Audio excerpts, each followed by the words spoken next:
course, you've been following the channel. You've noticed we've been doing a lot of behind-the-scenes stuff, letting you guys know who the people are that make all this happen. And one of the bigger things, especially the last few years, has been iRacing.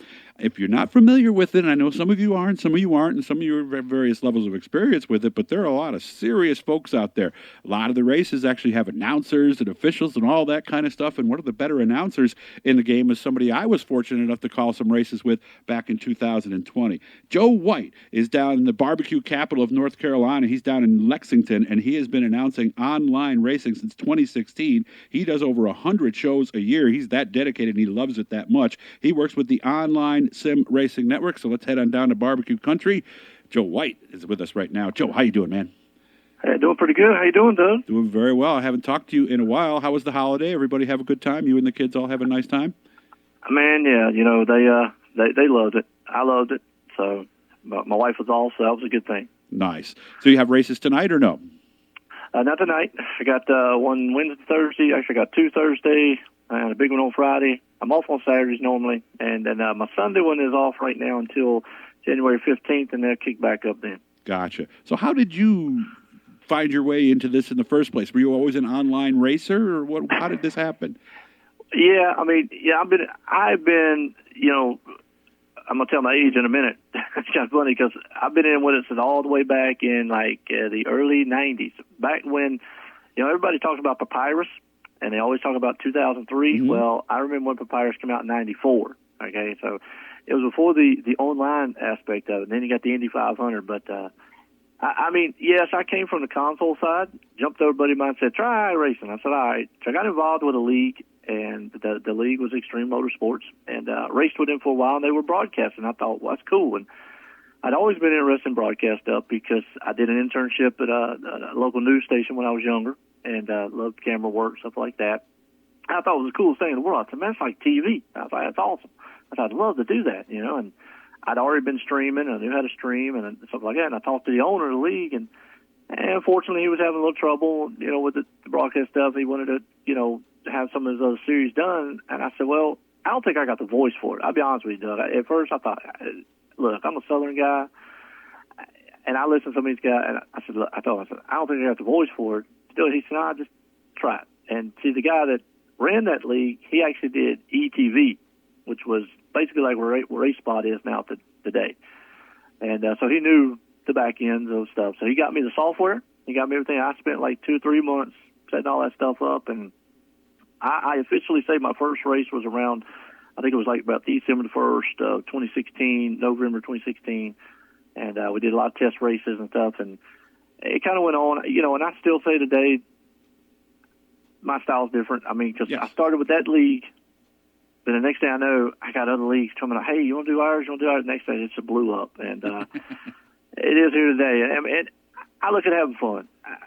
There is, and Doug, I look at you because I know you do real stuff, and you do an exceptional job. I look at guys, hey, I love to have fun. And my style's a lot different. And some like it, some don't, but I mean, I enjoy it. I really do. It's fun. I always liked your style. I remember I told you that because I remember they approached me about working with him. And by the way, if you want to listen, OSRN, look them up on Facebook, Online Sim Racing Network, and Joe is the main guy who does all this stuff.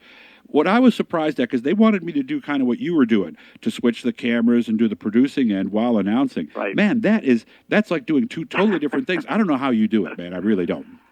Well, and you know, and obviously there is 2 aspects to it. You can have a producer in the background who does nothing but just the cameras and controls all the, you know, the streaming software, et cetera, and then 2 announcers. I've just got accustomed to, you know, maybe sometimes I'll have somebody in the booth with me, like you said.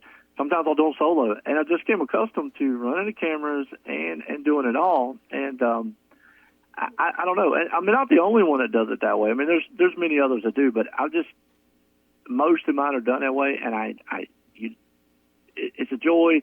There's a few little tricks that you can do to maybe, you know, take easy for you, you know, because, hey, what's that old saying, you know, work smart, not hard. Right. Work smarter, not harder. I grew up with that phrase from my dad, yeah. So, I mean, you look at that thing, and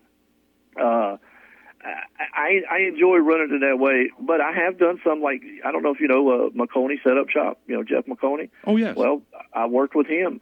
He actually was in the booth with me for a year in a league before McConey. I remember when he did that, set it up, and actually here lately I did some producing for one of his races, and I enjoy doing that sometimes because it gives me a break from talking. So I do appreciate the fact that I can sit back sometimes and just work the cameras. But I enjoy talking. I don't know. I enjoy talking. Well, that's man. just the way you are. You're like me. And then the fact that people listen makes it even worse because now we're just going to talk more. I didn't want to brush over what you just said real quickly there about the McConey setup shops, but there are a lot of people who make money off this, just setups, doing wraps for cars. It's amazing. It's its own little industry, isn't it? Yes, they have. I mean, here's the thing. I talk a lot about it in the broadcast. Sim racing has came a long way from where I started, even before that, from where I came from to now. The sponsorships, the amount of companies that are involved now, with the setup shops, like you said, with the paint companies, with the broadcast, even with the broadcast side of things. I mean, it's blown up. There wasn't as many around, and even with iRacing, with what they're doing with NASCAR and stuff like that, it has just come a long way. The sponsors out there for leagues. Matter of fact, I know we was talking here in Lexington. It's amazing because I go to this little shop here in town. It's called Top Hat Comics, and that's where I get my model cars and stuff, and comic books and all. Well, they sponsored a league I was doing one time, wow. And so you have the sponsorship thing has blown up. So you have sponsors that are outside, then you have sponsors that are about the business of sim racing, and I mean, Doug, you see it in real life. It has just blown up sim racing in a whole, and I've been fortunate enough to see it, and it's awesome, to see.